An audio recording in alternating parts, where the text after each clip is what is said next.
Saudara, kasus pembunuhan Muhammad Rizky Rudiana dan Vina di Cirebon tahun 2016 silam mengungkap kesaksian Aep di persidangan sebagai orang yang menyaksikan pengejaran kedua korban oleh pelaku.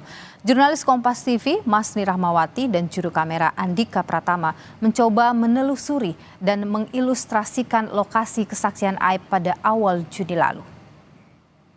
8 tahun berlalu, kasus pembunuhan Vina dan juga Eki ini masih meninggalkan banyak tanda tanya.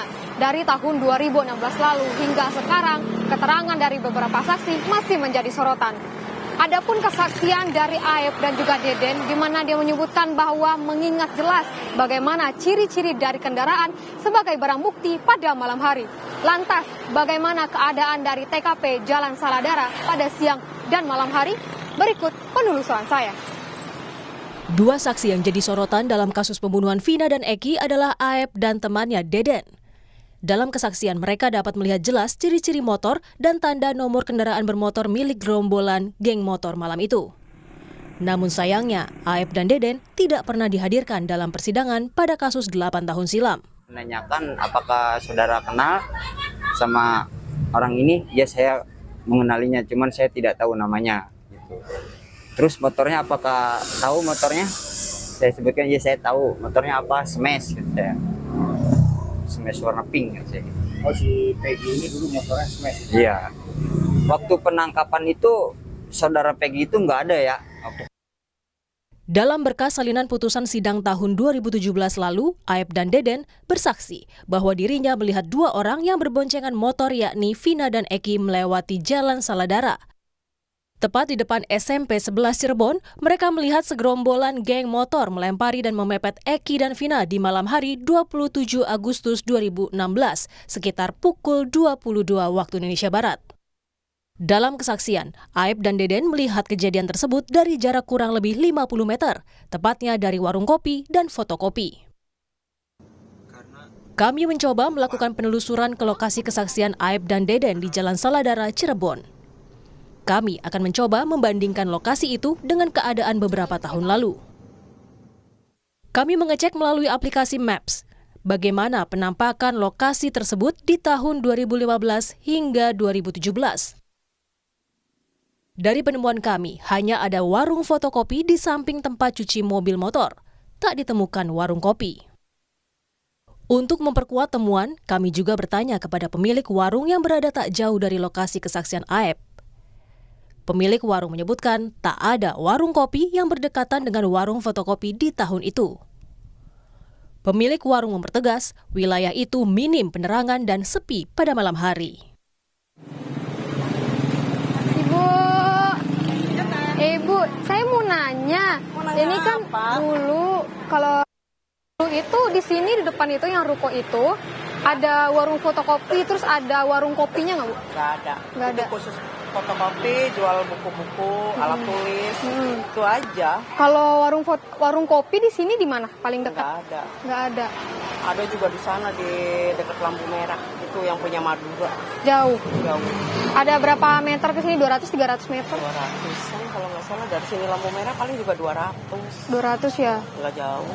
Nah, kalau misalnya tuh kalau di sini warung-warungnya itu buka sampai jam berapa sih, Bu? Jam sore, nggak ada yang sampai malam. Nggak ada sampai malam? Nah.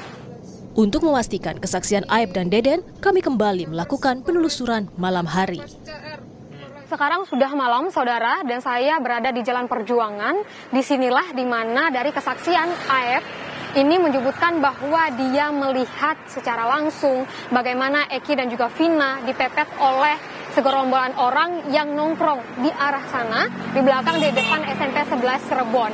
Nah, dari kesaksian Aep yang tertuang dalam berkas pengadilan memang menyebutkan bahwa saat itu, malam kejadian, dia sedang nongkrong dengan temannya Deden di warung kopi dan juga ada warung fotokopi seperti itu. Jika kita melihat kembali ke tahun 2015, ke tahun 2016, bahwa di sebelah kiri saya ini, di ruko yang sekarang ini memang ada warung fotokopi, namun tidak ada warung kopi kalau kami melihatnya.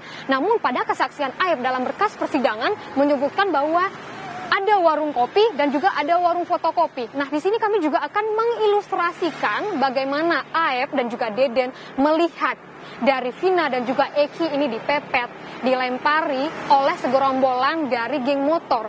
Nah, dapat dilihat saudara ke arah sana sekitar 50 meter dari tempat berdirinya Aep, tempat saya berada ini, tempat saya berdiri sini, mengarah ke sana. Dapat dilihat, kami ilustrasikan dengan ada motor yang menghidupkan sernya sebelah kiri. Kita anggap saja itu adalah Vina dan juga Eki, dan juga di sana ada segerombolan geng motor yang tentunya yang disebutkan oleh Aep di dalam berkas persidangannya.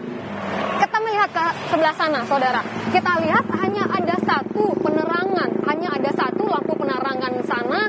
Dan kalau misalnya kita melihat juga ke tahun 2016, memang penerangan hanya ada satu. Dan kita melihat ke arah sana, saudara, kalau jalanan ini memang kurang penerangan, gelap. Kalau misalnya kita melihat dengan mata telanjang, kita bakal bisa melihat ada motor di sebelah sana, ada orang di sebelah sana, namun kita tidak bisa melihat secara jelas bagaimana ciri-ciri motornya, bagaimana nomor plat motornya, dan juga siapakah orang yang ada di sana.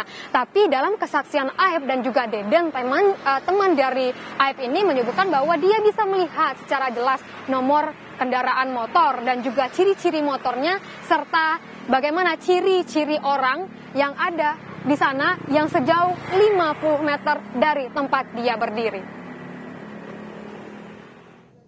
Aep bersaksi bahwa dirinya melihat dengan jelas ciri-ciri motor, tanda nomor kendaraan, dan wajah pelaku malam itu, namun tak mengetahui nama mereka.